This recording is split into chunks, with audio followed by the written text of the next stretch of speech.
Class 10th NCERT UP board. जय पराक्रम अध्याय 6। जय पराक्रम क्या है यानी लाइफ प्रोसेस। जय पराक्रम किसे कहते हैं। जय पराक्रम वे सभी पराक्रम जो संयुक्त रूप से जीवों के अनुरक्षण का कार्य करते हैं जय पराक्रम कहलाते हैं। जैसे कि जय पराक्रम में आपका जैसे क्या आता है, पोषण आता है, श्वसन आता है, वाहन आता है, उत्सर्जन आता है। तो जय पराक्रम में ये चारों के चारों निर्भर होता है।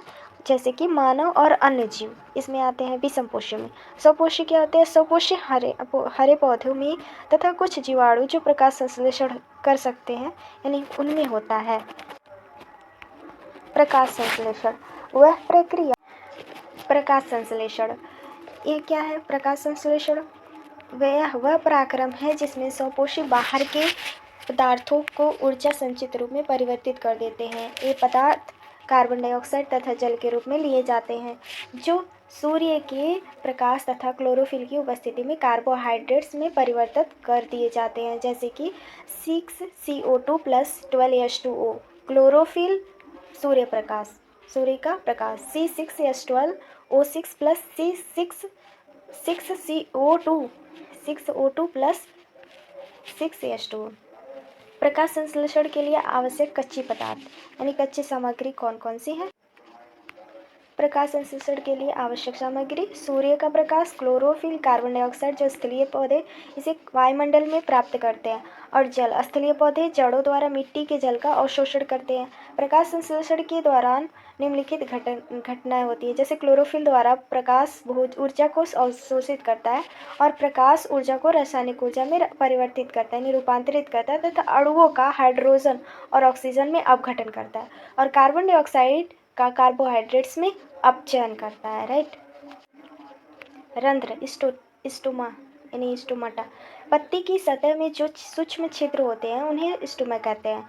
जैसे कि पत्ती ये छिद्र, इसके छोटे छोटे छिद्र है ना, रंध्र छिद्र जिसे कहते हैं। और यहाँ द्वार कोशिका है, अर्धचर्म कोशिकाएं हैं और सहायक कोशिकाएं यहाँ पाई जा रही हैं। तो रंध्र कोशिका के प्रमुख कार्य क्या होते हैं। प्रकाश संश्लेषण के लिए गैसों का अधिकांश आदान प्रदान इन्हीं छिद्रों द्वारा होता है, और वाष्पोत्सर्जन प्रक्रिया में जल वाष्पन के रूप में रंध्र द्वारा निकल जाता है। राइट। रंध्र पत्ती की सतह पर सूक्ष्म छिद्र श्वसन गैसों के विनिमय वाष्पोत्सर्जन के लिए खुलते बंद होते हैं।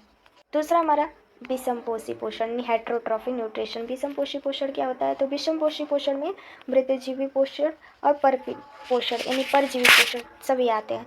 तो विषम यानी जो विषम है उसका जो हमारा प्राणी संपोषण है उसमें होलोजोइक आते हैं। तो होलोजोइक में क्या होता है, जितने भी जीव जिनमें संपूर्ण भोज्य पदार्थ का अंतर ग्रहण करना तथा उसका पाचन शरीर के अंदर होता है तो उसको हम अमीबा और मानव कहते हैं।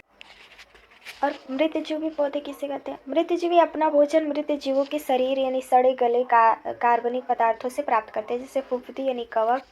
और परजीवी अन्य जीवों के शरीर के अंदर या बाहर रहकर उनको बिना मारे उनमें अपना पोषण प्राप्त करते हैं, जैसे अमरबेल, जू, फीताकृमि। ये सभी लोग परपोषी हैं यानी परजीवी हैं। यह है अमीबा का पोषण। अमीबा कैसे पोषण करता है, तो अमीबा का जो पोषण है वो इस तरीके से होता है, यानी कि जब अमीबा का चित्र हम देखें तो अमीबा का सर्वप्रथम चित्र जो बनता है भोजन को अपने पादप की सहायता से घेर लेना, यानी जो भोजन है उसको अपनी पादप यानी स्यूडोपोडिया के थ्रू घेर लेने का कार्य ये करता है। ठीक। और इसमें खाग कण यानी फूड पार्टिकल्स है और यहाँ न्यूक्लियस पाया जा रहा है अमीबा में। फिर उसके बाद खाग रेतिका यानी जो वैक्यूल्स होती है यहाँ पे जस्ट दिख रही है पादप उत्पाद जिसे कहते हैं, हम स्यूडोपोडिया कहते हैं। और खाग रेतिका में जटिल पदार्थों का विघटन सरल पदार्थों में किया जाता है, यानी कि इसमें क्या होता है, खाग रेतिका में खाग कण अंदर चला जाता है और यहाँ पे उसको निगल जाता है।